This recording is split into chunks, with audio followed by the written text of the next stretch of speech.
for Woolite, of course, with the Xayah being out of the equation, she is the second marksman that you'd want to pick up in this situation if you want to play a pure marksman. So there we go. And then the Gragas coming through for Xerxe. Yeah, the Kaisa Corki kind of kills the flex. That Corki is definitely going mid lane, so you can confidently pick other roles now. Yeah, and I like the Gragas pick from them. Now, the only other question is Rogue, knowing that they have a Corki mid, still going to take Olaf on 3? Because I personally, I don't like those mid-jungle too much together. With that said, though, for AD, they have Tristana, Lucian as answers, potentially. Early Braum, what do you think about that? Well, that suggests they're probably going for like a Lucian Braum, like you said. Sivir Braum is quite likely into Kaisa as well. I mean, they have a few options, so I guess they're just going to leave AD till the next rotation. Even Sivir Braum, Sivir with the changes now? Not too sure. I've been seeing some Sivir, but not too much on 9-16. I mean, there is a few AD still open, but Rakan is, from what I know, a good matchup into Braum. So yeah. Now this leaves Splyce to ban out junglers, right? So most likely going to ban out Olaf, Jarvan, something like this that just makes the Gragas freed up a bit more. Or they could look to ban out top laners and just get rid of those counter picks. What do you think about the fact that the Olaf wasn't picked yet and they prioritized something else? And in fact, they didn't prioritize anything in the top side yet for Rogue in the first phase. Well, my guess is probably that Rogue expects Olaf to be banned most games, so they probably haven't practiced it in the last 2 weeks, 3 weeks. It's been banned against him constantly, so... Just run at the enemy. Exactly, yeah, but I guess Inspired was just sort of like, well, I'm not really going to practice this. I know it's going to be banned against me for the whole series. And now that it's open, he doesn't really need to pick it. There is a few other picks into Gragas he can go for. He might go for a Skarner. He might go for something like the Elise. The Sejuani is banned, so that does leave open things like the Olaf, which is pretty good into Gragas, which I wouldn't, not expect. They don't have to an Olaf ban here over the Sejuani. I'm surprised about that one. Yeah, I think Sejuani Corki 2v2 is not the strongest, especially into Akali Gragas. So taking away the Sejuani is a bit of a weird one for me when most of the melees are down, apart from Camille. So taking the Olaf here is really good. Corki Olaf, really solid 2v2. Corki has mid-prio, Olaf can invade the Gragas a lot. There we go, and now Inspired is also unleashed together with the rest of the team so far. What is Kobbe and what are Splyce looking for here as the next pick? Well, they've taken away the Lucian, so they've got Sivir open. Maybe they go for an AP mage, but I'm not sure if that works. Well, so well I was going Braum. to say, maybe they now try and do this. You know, of course, the Syndra was buffed as well, but I don't know if I'm looking too much into it. Yeah, but a lot of the strong picks are off the table. Sivir is for sure the safest here. They've gone for Tristana as well. That's also super safe. Fantastic. Tristana Braum, good scaling matchup. I think it's probably pretty fine into Kaisa Rakan, and it makes Olaf's job a bit harder in team fights to get onto that Tristana. I think the other question here is, what does Vizicsacsi blind pick for top lane now? Because anything he picks, as far as I can see, has a strong counter. Or GP's down actually, so I guess he has Gnar or Karma, something like that.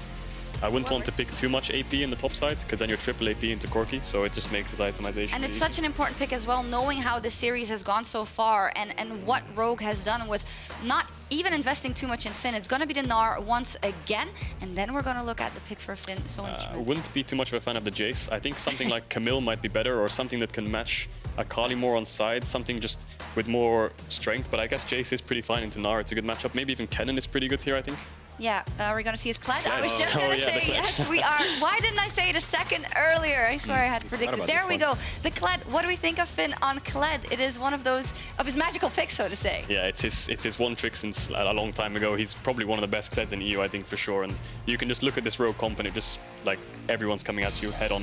Olaf's running into you with the Kled ult, Kaisa's ulting in your backline, Rakan's going in. Whereas Splyce kind of wants to play the team fight slow, wait for the Mega Gnar, Gragas ult them back a bit, maybe Tristana can free hit. To me, for Splyce, it looks like they've just done what they've been trying to do, right? And playing to their comfort in terms of style. But for Rogue, it looks like they've evolved throughout the series and now have Woolite on this strong Kaisa, possibly again a strong top side and jungle. What does this mean for the game? Is this a 3-0 for Rogue with this comp, Moose? I'm heavily favoring Rogue over here. I think they have mid-prio, they have Olaf for jungle, they have comfort on Finn who can roam around and make engages and things happen with it. I think this is a good draft for Rogue. But I do think if if Rogue don't get ahead that much early, I think Splyce's comp actually outscales him pretty nicely. They've got the Tristana, they've got the Akali. I wouldn't be surprised to see Splyce win this game if it goes even towards cool. Let's see. Spicy drafts on both sides. A possible last game, or can Splyce claw themselves back in this series? The teams are ready for game 3, so let's head over to our casters. Thank you very much, Shocks. Of course, this is it. It is do or die for the side of Splyce. A very different draft this time around. Splyce so bold as to leave Inspired's Olaf open. An incredibly confident maneuver as we get ready for what very well could be our final game of the day and Splyce's final game of the year.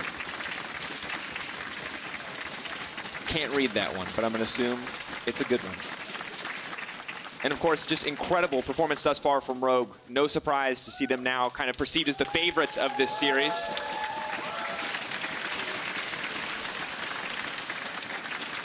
We finally get to see him come onto the Rift here for Game 3, though. And you need to bring up Inspired's Olaf a little bit earlier. This is a champion that almost no teams are willing to let fall into his hands. This champion can absolutely pop off against you in the early game. And usually when we see Inspired play this Olaf, it's on blue side, because they have to first pick it when no one bans it away.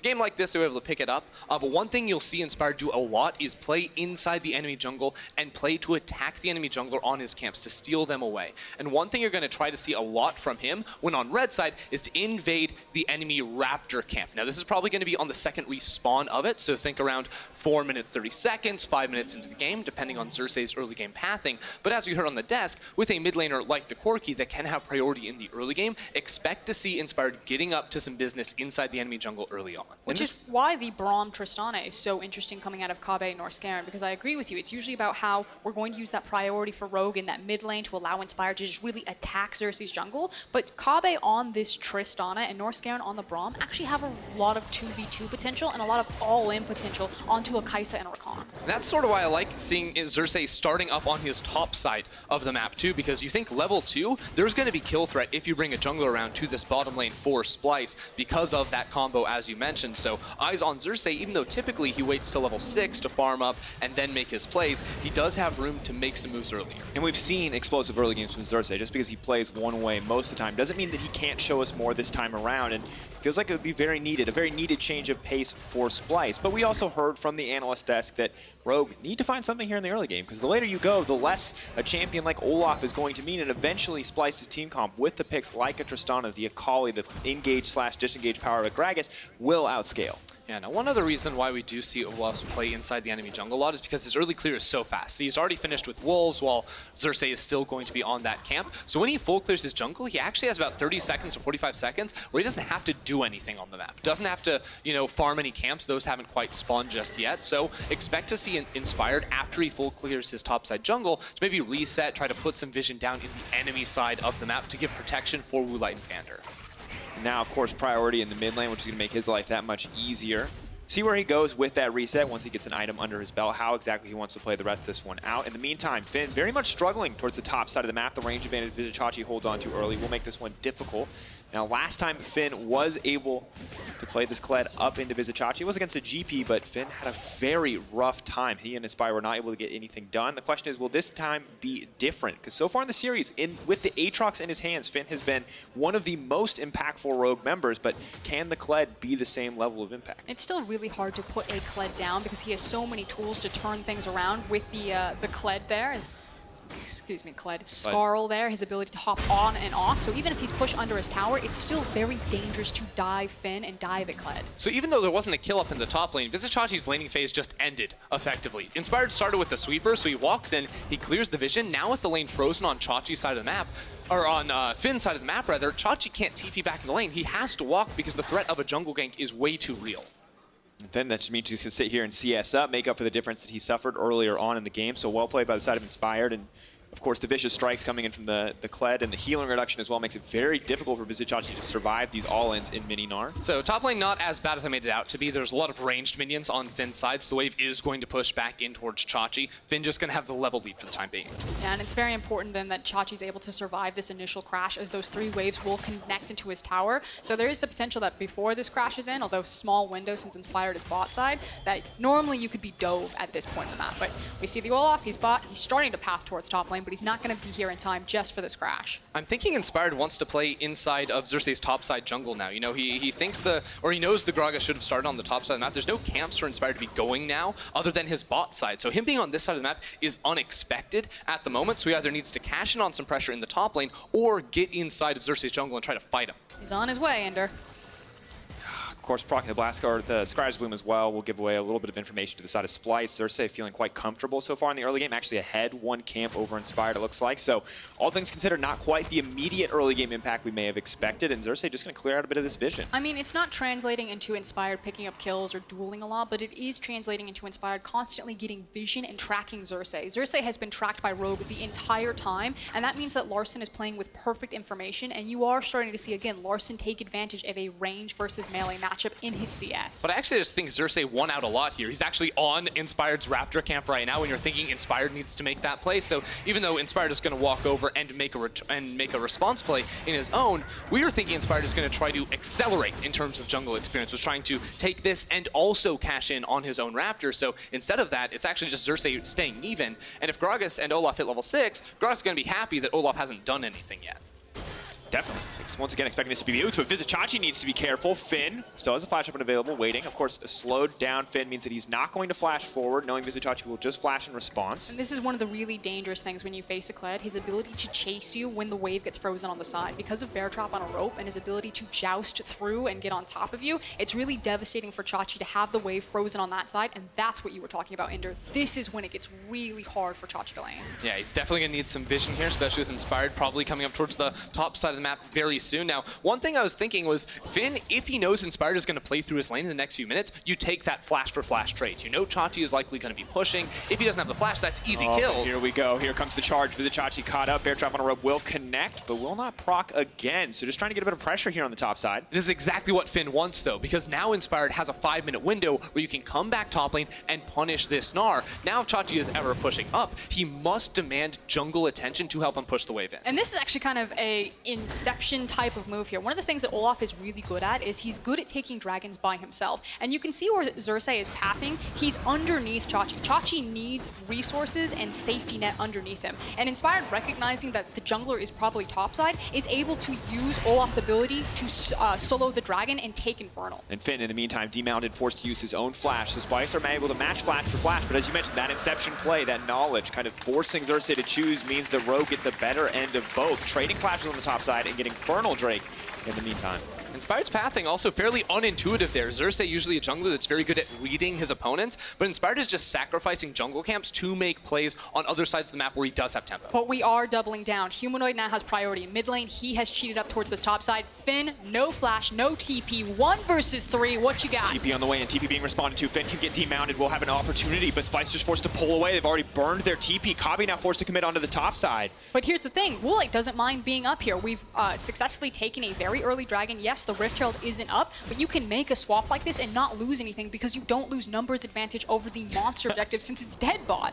Both supports now just forced to back. Oh, I guess we're going top now. Both members without TP say to themselves, Inspired will be here as well, but will be spotted out by a well-placed ward on the side of Splyce. And they know the Olaf is there, and Kobbe's still willing to step forward here as he has multiple members on the top side of the map.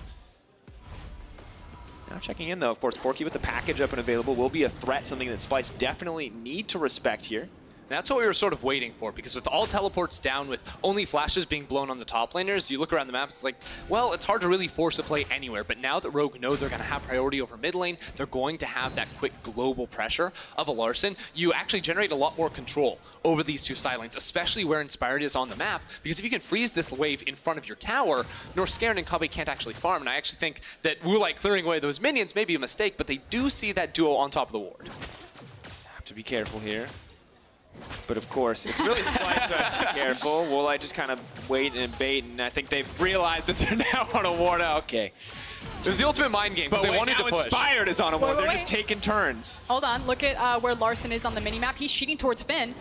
Here comes Xerxe, though. Predator on the way in. Vizicsacsi's knocking back to the wall, but he's been pushed back by the package. That's first blood for the Corki.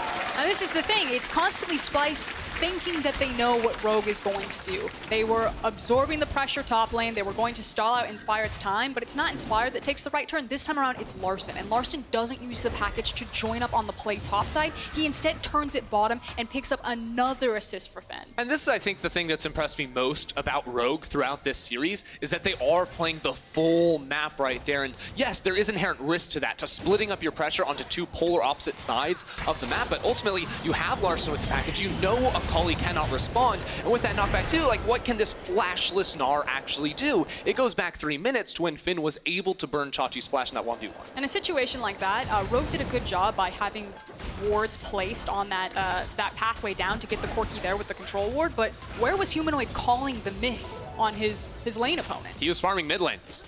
But also, as we look back on that play, I do have to give a decent amount of credit to Finn. By using the pocket pistol there, it looks like he denied the wall impact damage from the Gnar. So still incredibly well played mechanically, but now Larssen is the one in trouble. Humanoid looking for a little bit of vengeance after the previous game. Larssen now has to run for the hills. Hexagon keeping him alive for now, but Humanoid will still grab that one in the end. And finally, Humanoid is ready to play in the series. This is the guy that we need to start popping off here. It shouldn't be Larssen controlling this mid lane. But look at top lane. Finn and Inspired are both in this lane. They want to make the play. The charge. Norskeren's not going to be enough to stop this one. The entire team collapses. Xerxe trying to find the disengage. Maybe Splyce can turn it, but Woolite goes right back in. That's going to be a lethal instinct right there. Diving into the backside. Humanoid left all on his lonesome. Once again, Splyce think they know the play. They got the kill on Larssen. Everything was going so perfectly for them, but it was Finn sacrificing CS down in this bottom lane to make the roam play, to walk through the control ward, denial of vision in top lane to set up for a couple quick kills. And now it's a Rift Herald. It's the fact that you have the TP from Larssen to cover the bot lane, so Chachi's not getting any free plates. Across map, top Herald and bot lane, Rogue match Splyce and come ahead. Now looking at close to a 1k gold advantage. And honestly, the team play from Rogue has been fantastic this series. Everyone on the same page for this tower dive. And once again, as we look back on the pro view, it is Splyce who are caught unaware and unprepared. And it's Finn with the charge right here, not able to single out the AD carry, but is able to pick up the CC down on towards the Braum. The whole of Rogue ready to fire on this play. And I challenge you to think, we look at the CS difference between these two top laners. It's 30 CS, but if we're to switch over to the gold, Finn is right there in it because of the turret plates, because of the kills that he's actually been able to cash in on. Now, while we were in that replay, it was Chachi and Xerxe playing the pressure game and threatening the bottom tower. It didn't translate into plates, but it is trying to get Splyce reset on this map so we can contest the Mountain Dragon that's spawning in 20 seconds. Maybe this is the opportunity for Splyce to turn it around once again. Very much the expected favorites going into the series, and now waiting to see them come alive, see if they can fight back or if Rogue will simply find a 3-0 in playoffs as 4 rookies in what will be a massive upset in the LEC. So both top laners are Humanoid's mid laner, but he's in top lane right now. Neither of them have TP at the moment. Finn should be coming up in the next minute or so, so it would just be a 4v4 on this bottom side of the map. It seems like Rogue want to start this thing up, and there's not a whole lot Splyce can do right now, just component items at the moment to contest. But you also have to consider lane assignment. So I like the fact that Splyce have stepped away. They're going to go ahead and give away the Mountain Drake. They don't feel comfortable going for it or contesting for it. But you also have your non-TP member, while Chachi has a TP, playing away from the lane. And yeah, it doesn't feel great for Gnar right now, but you could have had a potential numbers advantage if you had Chachi up in topside instead of Humanoid. Yeah, but not able to capitalize on that opportunity. Now Larssen just grabs the blue buff, goes back to bot lane to continue farming. The Kled has been freed up into a melee matchup, will make his life much easier overall. And right now things just seem to be going fine for Rogue. They've got the Infernal, they've got the Mountain. But remember, what we heard from the analysts earlier, pressure is on Rogue to build bigger advantages here in the early game. Once again, they are going up against the likes of a Tristana, the likes of an Akali. But Finn may have something special planned. Yeah, check this out. TP coming up very soon for Woolite. Finn wants to start up this fight because Inspired is on the way. They're trap on a rope, producing the healing. Finn now demounted, has to be careful. Forced to back off here, but Inspired is up here, as you mentioned. Additionally, has the Eye of the Herald too, but Xerxe waiting off in the darkness, ready to go if he needs to. 40 seconds until the turret plates do go down. Looks like with Finn resetting, Rogue aren't going to be using this Herald to pick up extra money off of those plates. Instead, maybe holding on to it to fully break down a mid lane tower later on.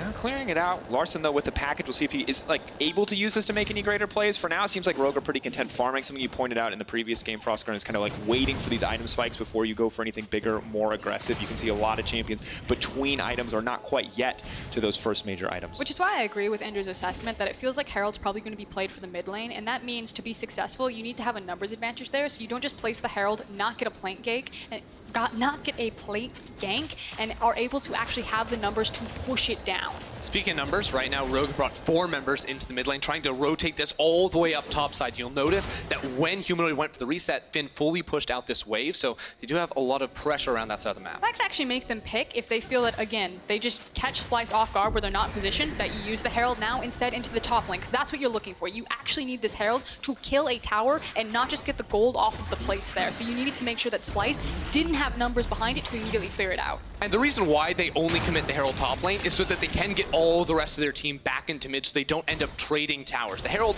ideally use it mid, right? That's the most valuable tower on the map in terms of generating pressure for yourself, but instead they pick up the money off the top lane and don't lose anything in the process. So Froskurinn, just to double check with you on the logic here, because normally I look at Herald and it's very simple for me as a solo queue player, like let's lay that thing down, let's get some plates, let's get some money. But are you actually happy that they've used it a little bit later, used it to break a tower rather than just getting, let's say, 300 extra gold? I mean, yeah.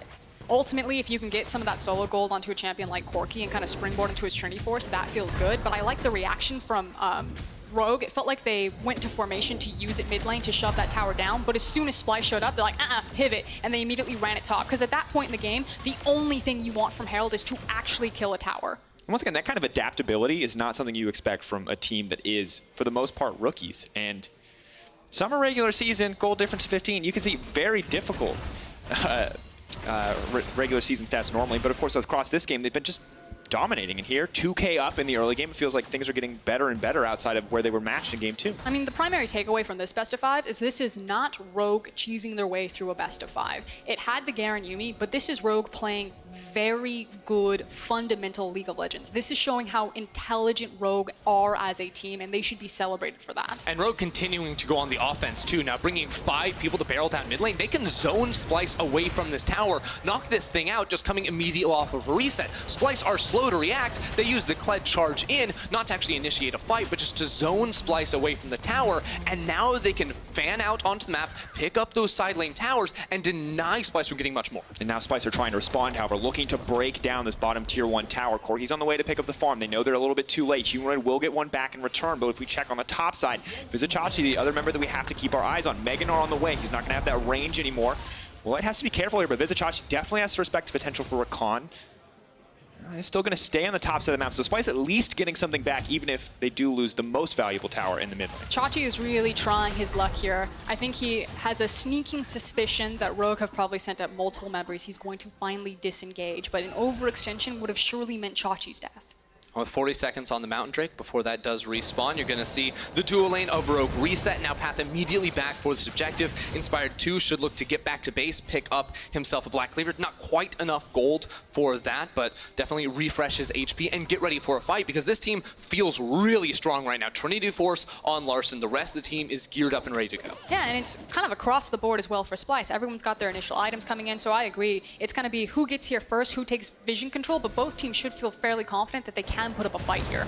And I think for Splyce, you have to feel like this is a fight that they need to win if it's going to be one they're going to take, because as a team, it's a pretty storied team. Yes, they have never quite been the team to win the split, but they've always been close. We look back at some of those 8 playoff appearances, 1 final appearances. They went to Worlds, but they've yet to win a title. This was kind of supposed to be their split where they contested the top few. This is the best that they've looked in a regular season, but if they lose here, it's all for naught. It would be a colossal failure for Splyce if they lost here. They picked their opponent. It is expected that they beat Rogue, and already being 2 games down is a blemish on Splyce's perfect record. Meanwhile, Rogue, while Splyce commit 5 members to pick up the Drake themselves, Rogue are just playing the money game right now, rotating multiple members up into the top side of the map, pick up the enemy jungle CS, knock down a tower as well, and at the same time, Larssen was fully pushing out that mid lane wave, so Splyce can't respond by then trading the mid lane tower. Yeah, that's the most important thing. It was the fact that Larssen was shoving this far forward, and you can see how much time it's now taking for Splyce to reset that. So as Ender's saying, they can't immediately try to trade mid tower for that top tower.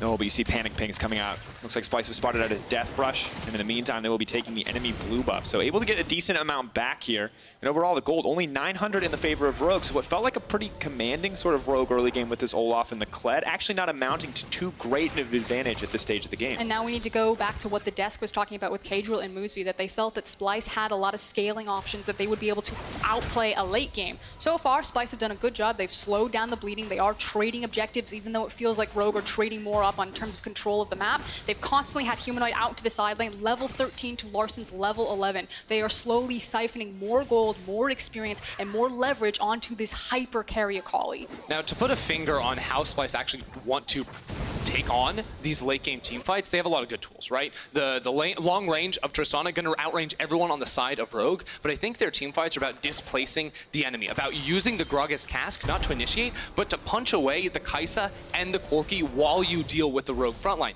Rogue wants to run straight at you, so if you have a Braum protecting the Tristana, her self-peel, and that long range, you have the ability to knock out the enemy frontline before their carries actually get to layer down damage. And of course, in the face of a pick like Rakan, everyone thinks of the 5-man charms, thinks of these huge engaged moments, but you forget kind of the intangible value that a Braum Unbreakable brings to the table. And if 280 carries are throwing, 40,000 gold worth of damage into a Braum, you've just lost the fight.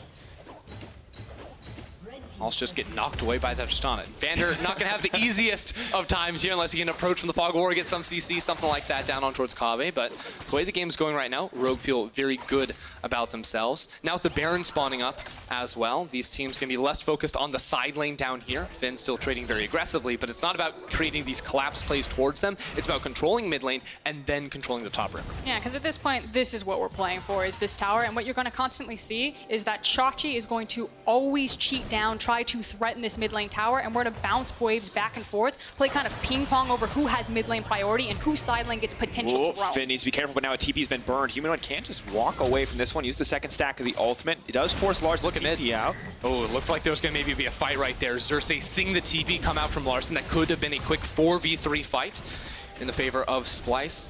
While these teams both have Mountain Drakes, have the ability to knock down these Barons very quickly, Vander pops the quickness to no avail. Not quite quick enough on that one. We'll be able to walk away, however. I like the Rogue, try to fish for more of a play there. They catch a few members out. Woolite will be able to push out this wave, though, and they can start to walk towards Baron, look to secure some of this vision. Still, a lot of respect from Splyce given to Rogue, the fact that they didn't pull the trigger when they had the numbers advantage in the mid lane. I think it goes to Splyce not necessarily having the best hard engage on their composition, unless Xerxe is there in Gnar, or you hit an incredible cask. It's not like the Sejuani ultimate. If Xerxe's on Sejuani there, I think that looks much better for Splyce. Yeah, of course, not going to find quite that simple engage option. Gragas a bit more nuanced to use there. Finn continuing to push out on the bottom side, but definitely has to be very careful here. The last 1v1 wasn't really going in his favor, and Humanoid now no flash advantage, but no TP for Larssen. So I would like to take a moment to look at the map all the way out right here to try and figure out what Splyce are going to try to do next. Because you'll notice coming off the reset, they actually went for, oh, that's not actually going to be it right now. I was trying to get the full zoom out at the moment. We'll see if we can get it. Still not going to have it. That's okay. Don't worry about it, guys.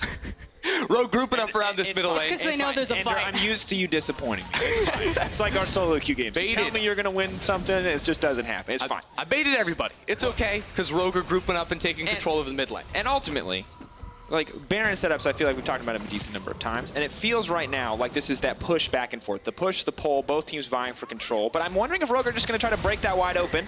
But Vander is very patiently not going in. Because that's the thing, unless Finn is there, it's really hard for Rogue to hard engage onto Splyce. We already talked about how Splyce lack a lot of the hard engage tools that you normally see on compositions, which is why we're kind of stuck in this ping pong of the mid lane. But as soon as someone does get access into Baron for both comps, that Baron will get shredded. Not just because both teams have a Mountain Dragon, but you're also dealing with something like a Kaisa, like an Olaf, and like a Tristana. So it's going to be a really tense game, probably more so from Splyce because they are playing against match point. One mistake costs you your playoff run. We're going to have a fight coming up very soon. Infernal Drake spawning in 5 seconds. One weakness of Rogue in the regular season, they always showed up to objectives way too early. Before it was spawning, they wasted a lot of time. This time, they all reset immediately before that objective respawn. So while, yes, they're not the first team into the river, they're all at full power coming into this fight, and they have the ability to force on. Here comes the charge. Norskeren going to be sacrificed here, leaping into the rest of the team on the way. Vander, though, knocked back. Can he get anything? No. Finn now forced to retreat. Humanoid into the back line. Pocket Pistol will take him over the wall, but Vizicsacsi runs him down. Kobbe's going to grab that kill, and now Humanoid trying to find a kill.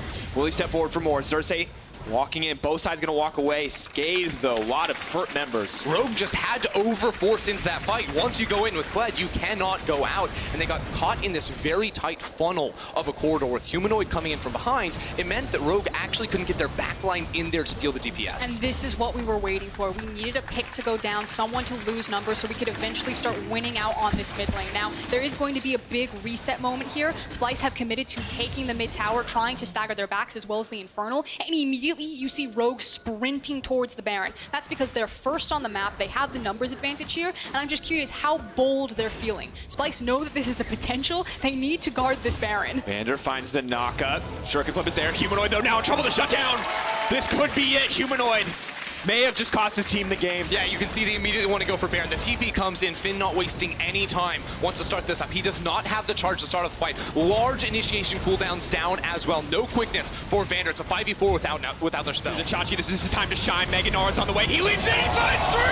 And instead, he waited so long for his opportunity, and there it is. Finalizing fishing for the reset. Larssen still untouched on the backside. He may just get the remount. Norskeren now running for his life. Rogue have turned the play. I cannot believe it. Finn gets the remount. He's running them down. This could be it. The cask is forced out. It's the only hope they had left. Now, Chachi did manage to save absolute disaster for Splyce. He stopped the Baron, but this is time and time again that Splyce are caught off from this play. They play League of Legends by the book. They say there's no way they turn on the Baron, but they lost tempo. They didn't have the time on the map. They didn't have the numbers, and Rogue immediately pulled the trigger. And we have to look at this Alienware replay. It's incredible from Vizicsacsi. Yeah, just a beautiful initiation right there. Gets 4 out of 5 members. But here's the key thing. While Kobbe goes down, Rogue, they have an extra AD carry. So Larssen stays alive. They have the range advantage. And with the remount coming in from Finn, they're able to chase down the rest of Splyce. Now, at this point, as we come out of this replay, things should have settled. Splyce want to make sure that they clear out all of that vision that Rogue have just played in over the Baron, and we're going to go back to not just rushing the Baron, but playing the priority game, playing that wave game in the top and the mid lane to make it much safer to set up. And getting more time and more gold in respective teams' back pockets. Of course, it is 3 items now for Kobbe and Tristana, only 2.5 on the side of Woolite. Kobbe absolutely massive right now, and we're just 26 minutes into the game. With the late game scaling options, the team fight tools for Splyce, you have to give a lot of weight for them in these later game team fights, in the fights around the coming Mountain Drake and the Baron. As long as what we call the line of scrimmage is set up for Splyce, you need to have your tank line in front of you. You need to allow Kobbe to free hit. So fighting in corridors is very successful for them because it's very difficult for Rogue's composition to get around. Catching them out, however, with the mobility of Finn's charge is where Rogue can strike. Yeah, I think what you're getting at is a fight that stays still, Rogue will not win. A fight that moves, they will. Here we go, Vander off into the flank, he finds it, it's a beautiful engage, everyone goes in, Humanoid is left,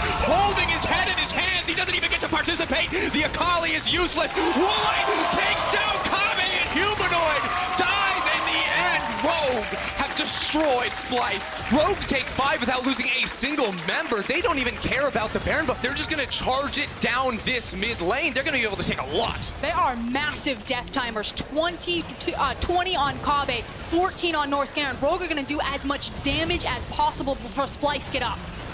And here we go, ladies and gentlemen. They're just going to end. For the end. They're going to end it.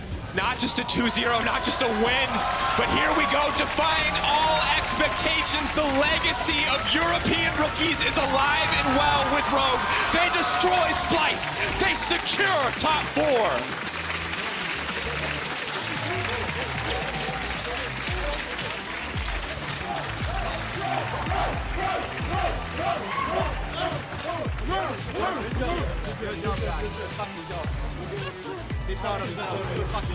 Talk to Finn on Euphoria. Asked him, why are you a fan of Rogue? His immediate response, because we are the future of Europe. He has 13 games played. He comes into this across from Chachi at 301, and he makes his name. Remember the name. Remember Larssen. Remember Inspired. Remember Finn. 4 of Rogue's players today had never stepped on the LEC stage for playoffs. This was their first 3 games they have ever played in the postseason here, and they absolutely dismantled Splyce. This was clearly the better team on the day. They continue to just destroy everyone's expectations, and this squad that finished 10th place in spring is now going to the top 4. And now when you look at the matches that are ahead of them, it is no longer, oh, we think, we see the information that you might have seen in this series. This could just be one more level up. There could be another level for Rogue beyond that. They have grown so much in the 1 week from the last time we saw them play. Now we just have to find out where the ceiling is. Now we have to see which team they will play against. Will it be Schalke? Will it be Vitality? And that does mean that we now have to look across at the other side, because while there are victors, there are also losers. This was supposed to be Splyce's ascension. They were chasing perfection. They were chasing competition with the top 2. I don't know if they looked past Rogue, if they didn't have their Wheaties, if this was just a bad day, but Splyce got destroyed. They still have another chance in the regional qualifier, but the mental looked like it went boom. They fall short one more time, this team, every single year. We remember the 2016, the great year for Splyce. They came in, they made it to a final, they impressed on the international stage. It had been 3 years.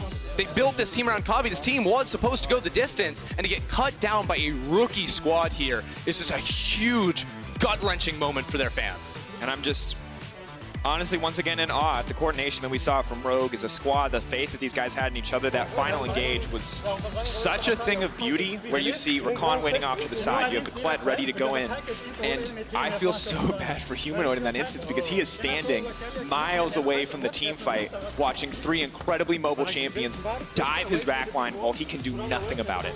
Rogue just turned into a team almost overnight that had perfect teamfight execution, great use of flanks from both Vander and Finn in earlier games, and they played offensive League of Legends. They were not waiting on the back foot. They were not passively losing lanes and then hoping they could turn around later on. This team